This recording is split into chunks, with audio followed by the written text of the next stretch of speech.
Hi, my name is Kimberly Calhoun and welcome to Money Masters. And I am visiting in Los Angeles, California, and it's such a beautiful day. And you would not believe the wonderful person I have ran into today.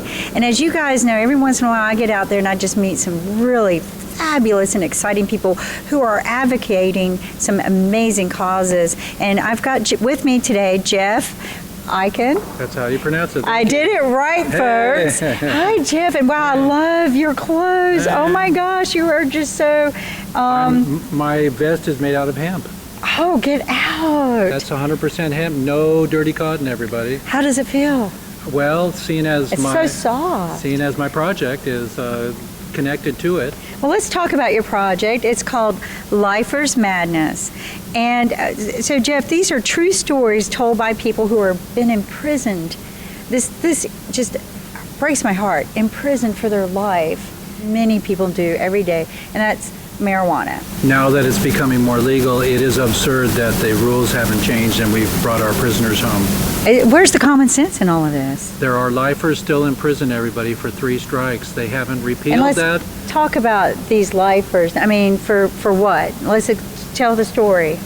Jeff Mazansky, who is one of the lead players in my movie, was put in jail for 21-9 for 2 grams of marijuana for his 3rd strike of a Schedule 1 substance, marijuana, and cocaine is Schedule 2. So just go figure, everybody, what the absurdity of this is, the balance, the imbalance of nonviolent people being in life imprisonment when, you know... Now, Jeff, let's talk about that. These were nonviolent activities they were arrested for.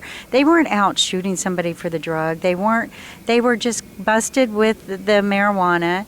And murder 1 and 2 get 18, 14, 12, 20 years, and exactly. they can come home. I mean, what is the fairness in that? It's unbelievably a mistake in the United States and global government to ever have made this a rule, because sweetheart Jeff Mazansky in my movie Lifer's Madness on lifersthemovie.com is a sweetheart. And we're going to talk about that too, folks. He's a sweetheart. Jeff is doing a movie. He's working on it. He's such a great advocate. It's Lifer's Madness. And you can check it out with the lifersthemovie.com. But this is just, okay, I'm going to... You're trying to wrap your head around it. I don't even want to cry, right?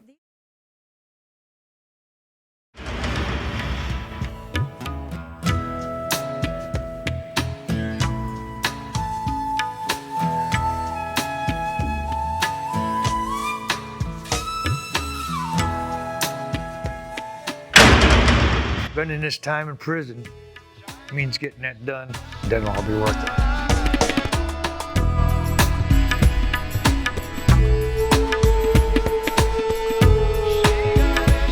Right? These are innocent, truly innocent people who were just having fun. Like if you went out, I'm going to say, and drank alcohol, but it's no worse than that. And they're put in prison for life when you've got murderers being let out every day. Actually, they're arrested and let go because they're innocent until proven guilty. Jeff Eichen here with Lifers the Movie.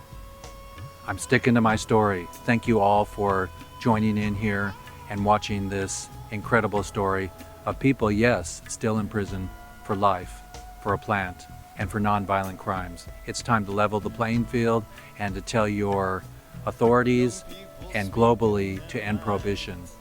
We can do this, folks. We have to. It will manifest in so many different ways. But these people, now that the laws have changed, some common sense should be put in place. First off, let's talk about, do you know how much it costs to imprison a person?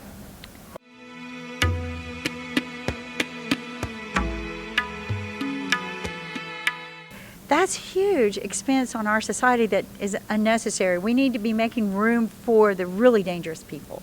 We need to open up those cells and make room for the very dangerous people, because we have loved ones that are endangered every day by these dangerous people. And we've got people who did what? Smoke pot, and they're probably cleaned out by now, right? They probably don't have problems with that anymore. When we were children, we used to hear the term, the punishment should fit the crime. Well, what happened? They got greedy, and the the prison system became private, and they wanted to imprison more people, and then they descheduled marijuana back in the 30s for paper, to get rid of hemp and the industrial aspects, and forget the medical aspects.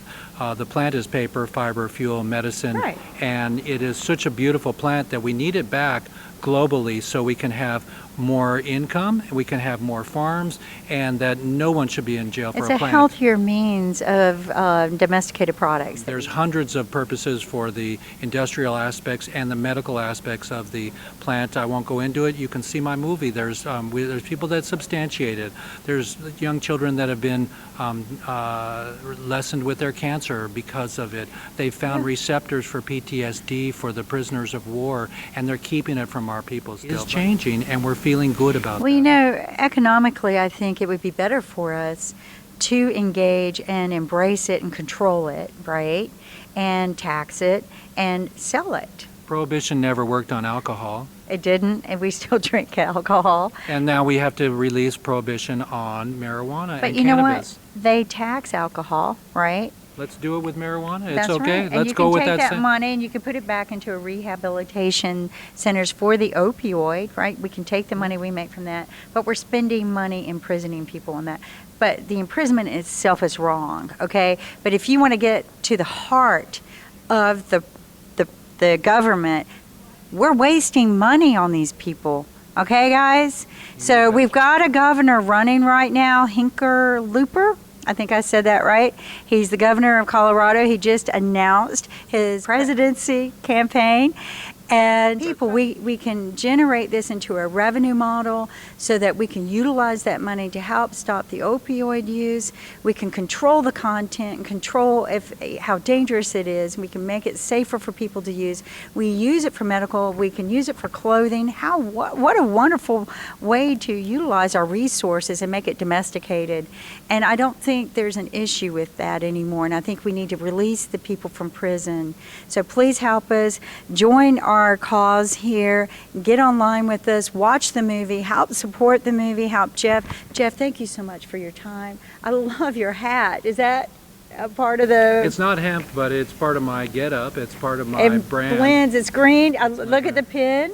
I hope you zoom in on this for me. But folks, Jeff...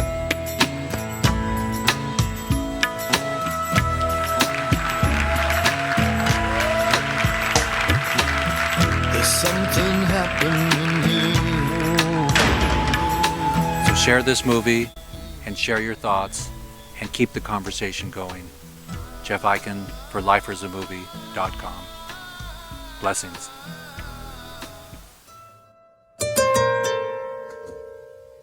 Jeff is helping us with the movie, so please get involved. We're all advocates for something out here this week, supporting children, mentoring children to become leaders, and I think we need to become leaders and get these people out of prison and do something right. Thank you, and everyone, I look forward to seeing you on the next Money Masters. Jeff, thank you. Okay, Thank you That was so fun. much. Yeah, I'm sticking to my story. Thank you all for joining in here and watching this incredible story.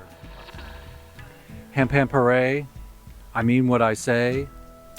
Reform, clemency, and restitution. It's a good time to speak up and through film, share this with the world and end global prohibition. This is Tommy Chong for Lifers Madness. There's something happened.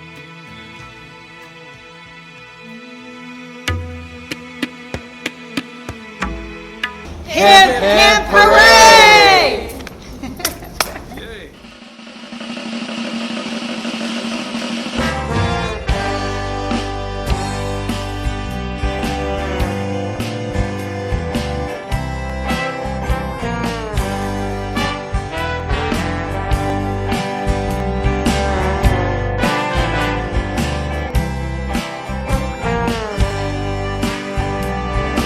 Pleased to meet you.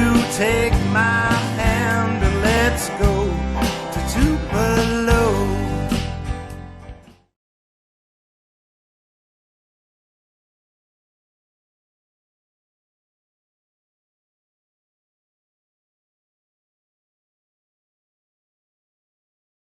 Jeff, hello. My name is Kimberly Calhoun, and I'm with Money Masters. I'm visiting LA, sunny Los Angeles, and I came here for one particular reason, and that was to visit this beautiful man, Henning Morales.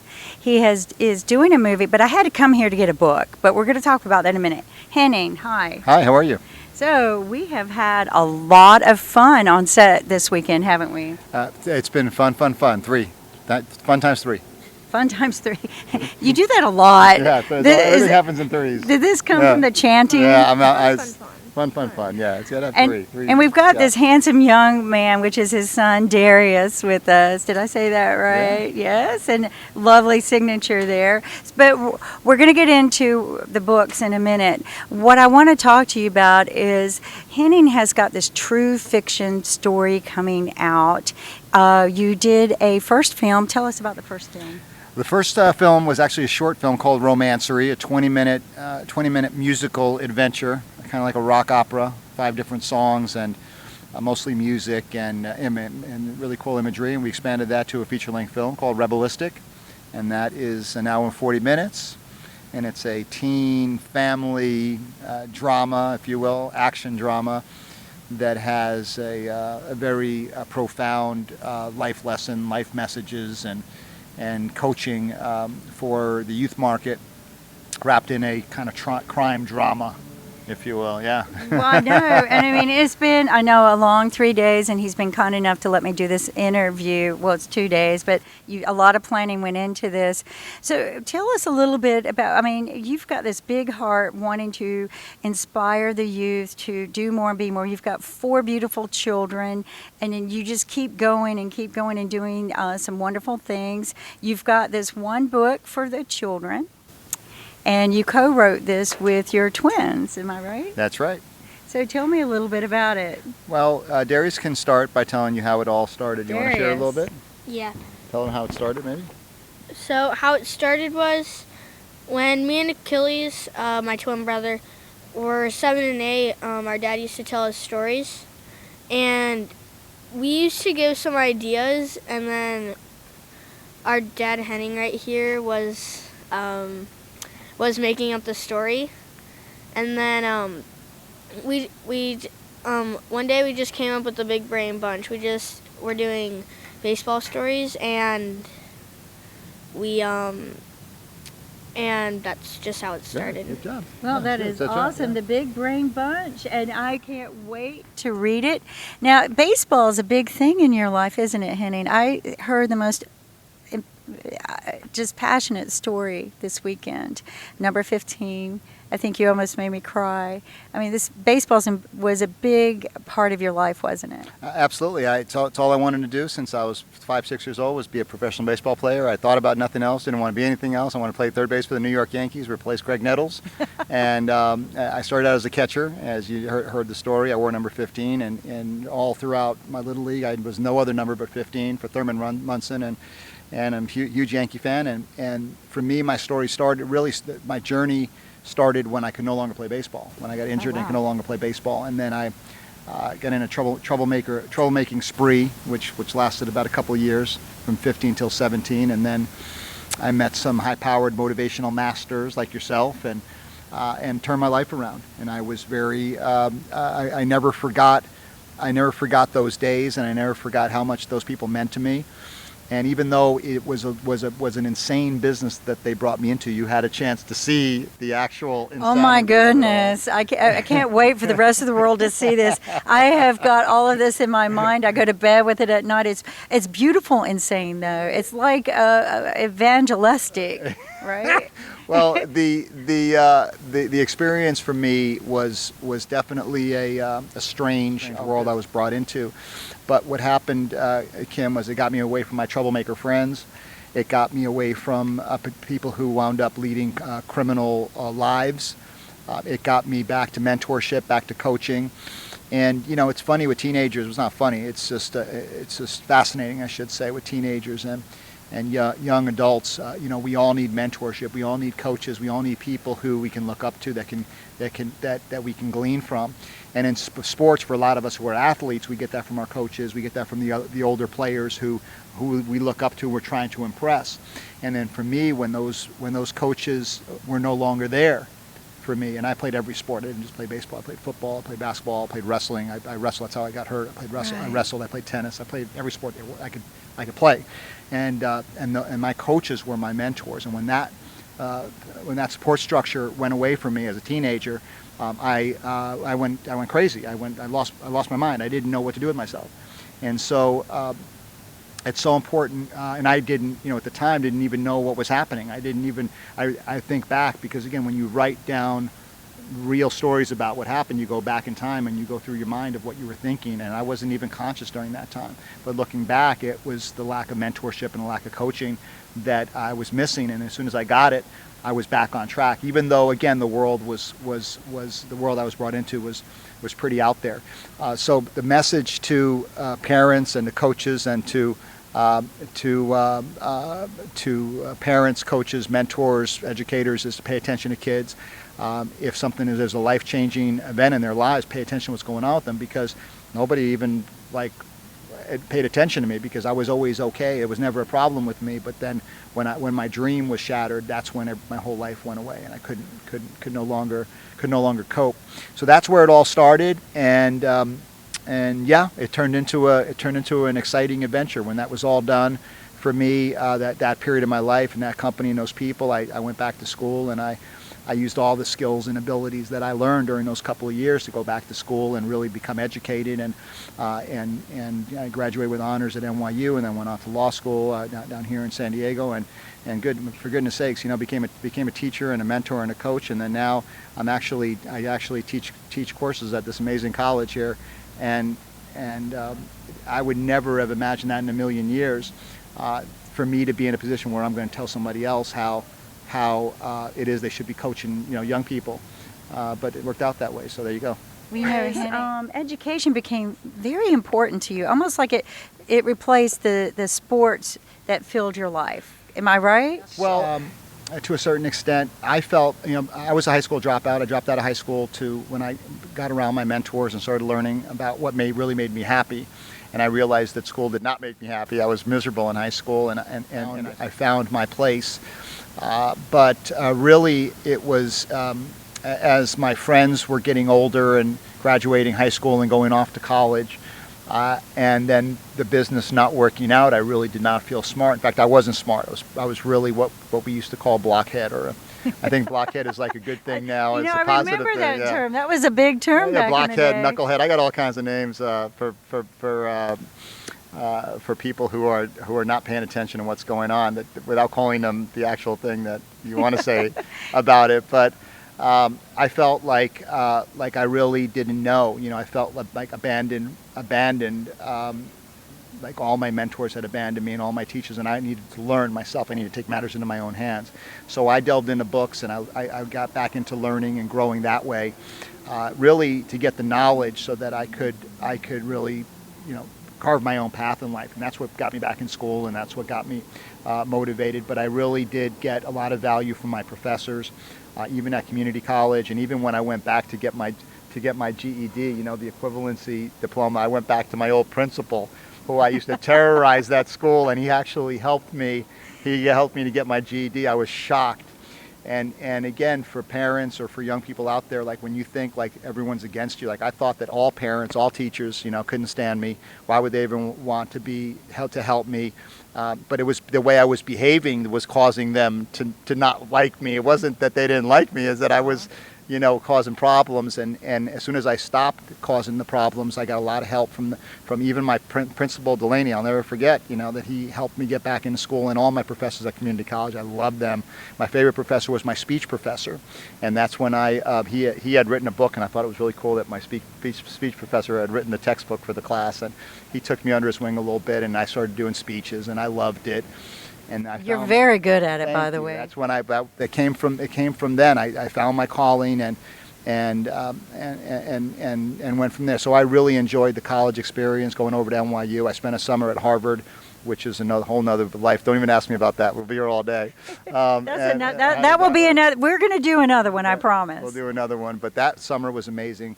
The professors became my mentors. They became my coaches. They became my surrogate sports outlet. Again, to a certain extent, to your question. But more importantly, I was seeking knowledge, and I realized that to be happy, you need to continue to learn, you continue to grow, focus on what you love, and growing and learning, and in that process, you can find your happiness. Yeah. Well, you never gave up. That was another one. You finally opened your eyes. You saw that you were going down the wrong path. So that said that you came from a good foundation, right? But like you said, when the parents are not watching and you've had a huge impact in life, it really it affects you, doesn't it? Look at you. You've got something you're looking at? I've got something I'm looking at. Can you read now? These, again, absolutely. You don't give up. You can't give up. No. And so, you didn't. Yeah, you can't give up. Here, I want you to read the disciplines in the book that we wrote. We decided that. Go ahead. I'm sorry. No, but what I want to say is this is how much Henning loves his family, but this is how he treats everyone on the set. You feel like family when you're around him. I just kind of attached myself to them when I met them, and he just adopted me. So at the film festival. But please, Darius. Please. Okay, so when we wrote this, I wanted to kind of end with this, because these are the things that when we talk and have conversations, we talk about a disciplined kid is a happy kid, right? Being disciplined, and talk about paying attention, and we decided to incorporate the dozen disciplines in our book. And when you read the story, it's pretty cool, because the kids form this baseball team, and they'll only let you on the team if you adopt the dozen disciplines, if you adopt the philosophies of success. Oh my gosh! So these are the things that we learn, and the things that I learned through the years. I try to help teach my kids. So go ahead and read Let's hear the disciplines. The first discipline is use your brain to solve problems. The second discipline is learning from mistakes leads to greatness. And third is be respectful. Fourth is no complaining. And fifth is be thankful. Six is eat muscle food, which is good foods. and seven is be helpful and not hurtful. And number 8 is exercise versus electronics. That means That's awesome, folks. This is a good discipline. Keep going. Sorry. No bragging. Be humble. Have a positive attitude. Be a leader, and practice, practice, practice. I hear that 3 chant going on. Okay, before we go, there's 3 things I want to do. One, we've started this new thing called the Henning Hop. You're going to see it in the movie, okay? There's some words I want you guys to get familiar with, okay? That's romancery, rebelistic, okay? Is there anything? I mean, Destinove is coming out. This is the film we worked on this weekend. But, folks, I've had so much fun with these people. I can't wait for you to see the movie. It is so inspiring. And I will tell you, Henning, I met you. You're so eloquently spoken. I have to say, to see what happens in the movie kind of shocked me a little bit. I was having fun watching you, but a little bit, wow, that's what happened. So, folks, you're going to have fun with this. But let's all put our books up and exchange books. We've got the Dirt Merchants, right? Look at that. And we're going to sign the books for each other, okay? And we got mine, little book. All right. But anyway, they're all inspirational folks. Mine is about being successful is being happy. And so let's all take our books. You're going to sign for me, and I'm going to sign. You're going to there we go. We're going to sign the books, folks. You didn't hear that. Mike down. There you go. And thank you very much. And I look forward to seeing you on the next Money Masters. There you go. There you go. Thank you. Here's your book. All right. There you go. I got 2 to read. Now I'm going to give him that one. So everybody, on a final word here, we had a great shoot this weekend. It was a blessing to come down to LA and to meet some new folks and to be involved with the progress of happiness. So Hemp Hemp Hooray and happiness, happiness, happiness. And we love you all. Free the prisoners and free yourself. Love you. Peace out. Peace out. All right. Awesome.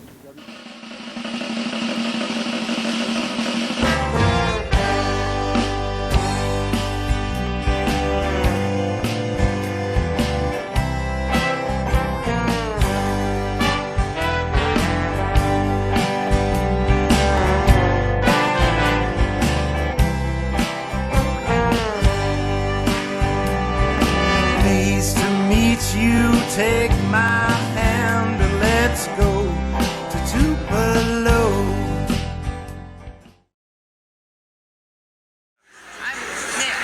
Yeah, that's right. Hopefully we'll help more people. That's right. And thank you for watching Money Masters.